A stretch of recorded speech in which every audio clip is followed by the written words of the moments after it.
45ကိုစွန်လ19ရက်နေ့ဖခင်ဘုံဆန်းနဲ့မိခင်မဟာပီရိတုတမတော်ခင်ကြီးမွေးပေးခဲ့တဲ့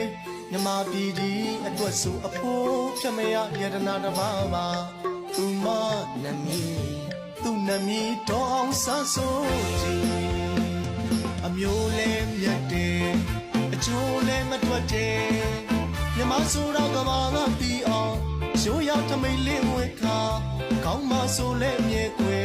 ပန်းပန်းလေးရဲ့ပင်တူမေမေ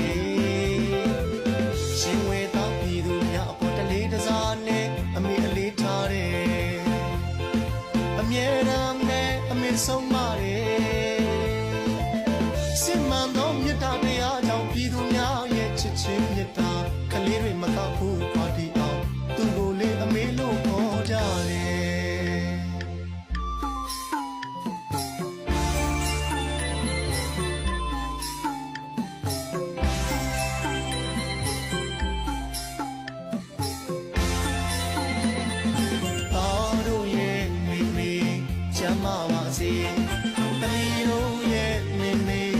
ကျမ်းမာပါ